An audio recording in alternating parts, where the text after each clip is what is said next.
DiJonai Carrington got flagrantly fouled. I think we actually might have just seen the worst call in the entire history of sport. This is a shock that it is actually not DiJonai Carrington committing a flagrant foul. Deejenay Carrington finally got a taste of her own medicine, served cold, hard, and with no whistle to save her. For the first time all season, the refs saw Carrington get dropped to the floor and said, nothing. No flagrant, no review, not even a raised eyebrow. You're just shielding the ball out of bounds as you do. And Tiffany Hayes tackles her to the ground. Tackles her to the ground. So one referee points that it's Dallas ball. But do you know what another referee called? And DiJonai fouled Tiffany Hayes. The same player who's been poking Caitlin Clark in the eye, bulldozing jump shooters and body slamming opponents like it's a WWE crossover event? Yeah, she got trucked, and the refs straight up looked the other way. And what happened next was pure poetic chaos. It was a tight game between Dallas and Golden State. Less than 2 minutes left, playoff hopes on the line. Carrington did something shockingly smart. She let a missed shot roll out of bounds instead of diving into the scrum. Veteran move, right? Just protect the ball and reset. But out of nowhere, Tiffany Hayes came flying in like she mistook Carrington for a tackling dummy. Full speed, no brakes, just smoked her. Carrington went flying, literally landing in some poor old dude's lap courtside. If that hit happened in the NFL, we'd be checking for a concussion. But here's the jaw dropper. The foul got called on Carrington.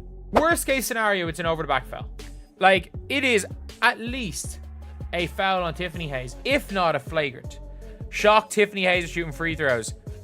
The refs effing suck. Nay held her back and Tiffany got mad and jumped on her back. Like, I trust you guys. I trust that you guys have the ability to coach this game without me because I'm getting chucked from this game. I'm getting chucked. Like, we're going to lose it anyway. They're going to hit free throws. I'm getting myself chucked from this game. Let's be clear. Deejenay was standing still. She wasn't even looking at Hayes. And yet, when the whistle blew, it was her name on the screen. The same woman who just got demolished now had a foul on her record. In any normal world, fans would be outraged. The replay was so obvious that even the Valkyries' own fans were wincing. But this wasn't a normal player. This was Deejenay Eye Poker Carrington. And for once, the league's worst officiating didn't protect her. It punished her. Fans didn't cry foul, they clapped. Oh, Deejenay, dirty play, Carrington. We can even turn it into a song because you're a dirtbag, Deejenay. You're always in a dirty play, Deejenay. And the timing couldn't have been more delicious. Because let's not pretend this was an isolated incident. This wasn't her first reckless collision. This is the same player who nearly broke Skylar Diggins' neck with a wild arm swing. The same one who landed on Gabby Williams' ankle and left her limping. And of course, let's not forget the moment when she jabbed Caitlin Clark in the eye on national television and walked away without so much as a warning. All year, Carrington's been skating by while refs looked the other way. But on this night, the script flipped. The same officials who used to bail her out finally made her take the hit. Literally. And that whistle? It might have been the most satisfying sound of the season. But the real twist? Nobody cared. Seriously. Carrington got hit like a linebacker sacking a quarterback, and the crowd didn't gasp. They grinned. The comment sections didn't blow up with sympathy. They threw a party. And the message was clear. This wasn't injustice. It was overdue. So, as we watch this, there's one. That was from Unrivaled, folks. Oh, there's the eye gouge, right? There's another angle. There's the other day. Another I went after the eyes with my Freddy Krueger claws. That's against the Lynx. I mean, what are we doing here? What are we doing? Oh, and a player decides to try to sort of get back. There's the hair pull. That call didn't just land wrong. It landed like justice.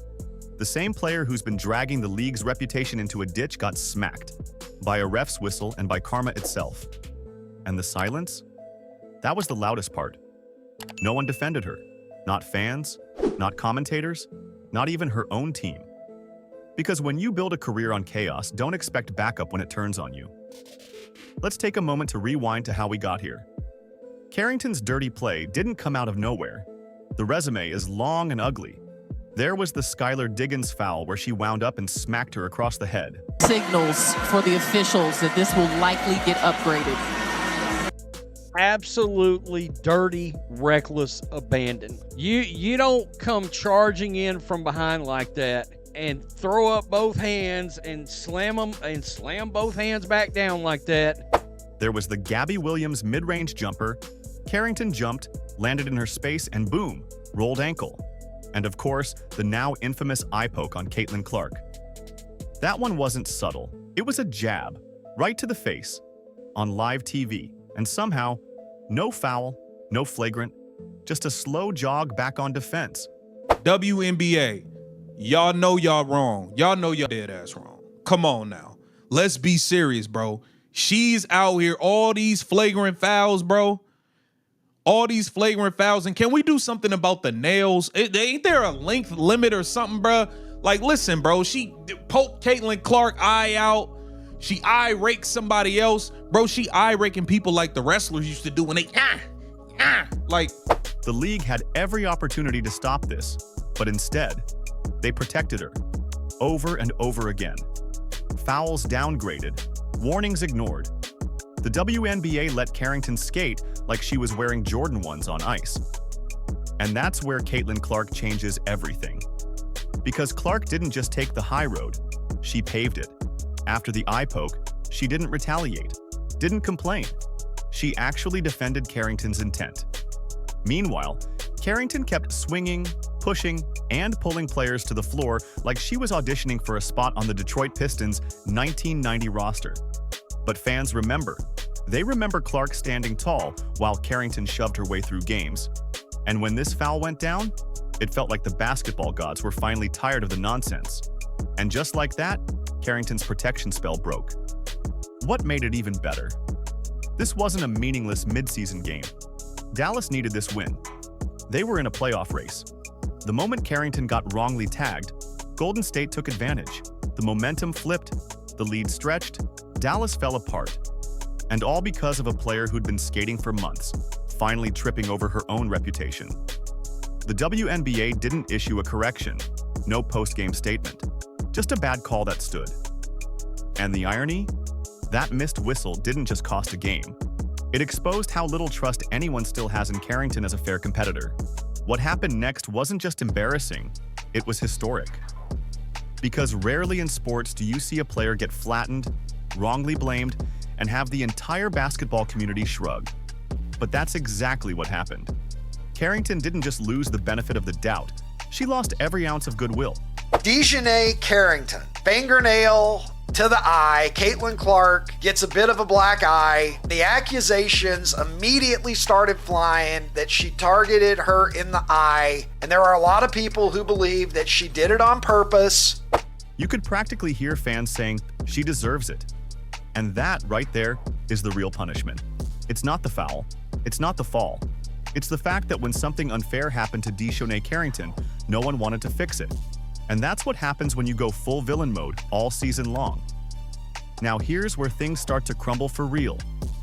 Because that moment, where Carrington was left on the ground, whistle against her, no one protesting, that's not just about her. That's about the WNBA's credibility. When a dirty player gets protection for months and then the same refs suddenly flip on her in a key game, it raises a brutal question. What exactly are the rules? If this had happened to Clark, the league would have been in full damage control.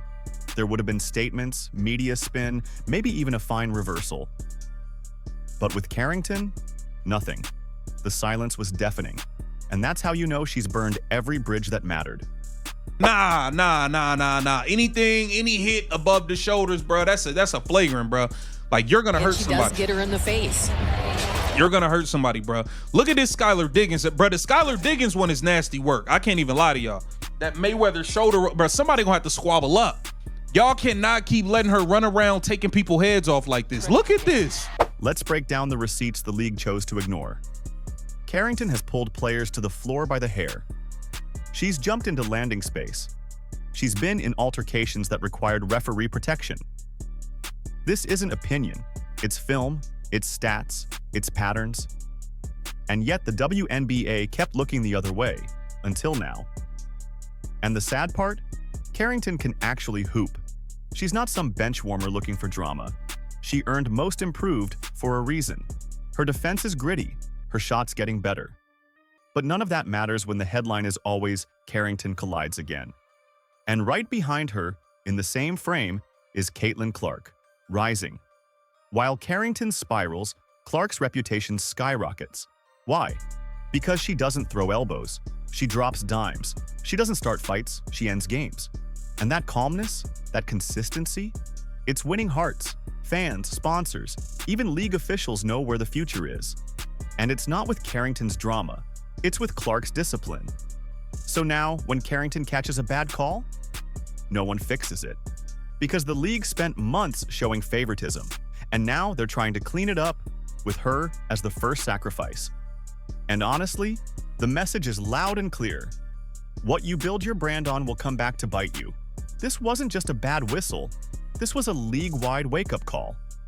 Because when DiJonai Carrington, the WNBA's unofficial villain, gets flattened and falsely blamed in a playoff race, and the response is celebration, that's not just karma, that's a credibility collapse. Carrington has become the poster child for what happens when a league ignores its own standards for too long. The WNBA let her poke, push, and punish without consequence. And now, fans don't care if she gets hosed. In fact, they're entertained. That's not justice. That's rot. And it's not just about Carrington anymore. This moment cracked the surface, and what's underneath is worse. Because it exposed three brutal truths. First, the officiating is broken. You cannot have phantom calls deciding playoff outcomes. You can't have refs calling fouls on stationary players while ignoring headshots. Every game that ends like this chips away at the league's integrity. Second, the discipline system is non-existent. Carrington didn't wake up dirty. The league let her become that way, by rescinding flagrants, by pretending fouls were basketball plays, by rewarding recklessness with silence. And third, the fan trust is gone. People don't believe the outcomes anymore. They believe the refs have favorites. They believe discipline is political. And worst of all, they believe dirty players get away with it until the league needs a scapegoat. And let's not forget what started all of this. That eye poke on Caitlin Clark was the tipping point. Clark got assaulted, stayed calm, and the league let it slide. No fine, no technical, no explanation. That moment told fans everything they needed to know. Certain players get protected, others get punished. But now, the script has flipped. Clark is leading the Indiana Fever with poise, breaking records, filling arenas, and proving every day that you don't need drama to dominate. Meanwhile, Carrington? She's now the example of what happens when a player goes too far. And the league finally has to pretend it cares. So where does this all go from here? Carrington's reputation is shot. Even if she plays clean the rest of the season, the shadow of her past won't disappear. Because this wasn't just a bad call. It was the moment fans realized the WNBA isn't ready for primetime if it can't protect its players, or punish the right ones. If the league wants to fix this, they've got to clean house. Get serious about fair officiating, get honest about discipline, and stop protecting chaos just because it sells headlines. And to every fan who saw that foul, shook their head and said, "Finally, you're not alone." That wasn't just instant karma, that was a signal. The rules still matter, at least they better. If you've been loving this breakdown and want more no-holds-barred takes on the WNBA's wildest moments, hit that subscribe button and support the channel. We've got receipts, attitude, and all the drama they try to bury. Thank you.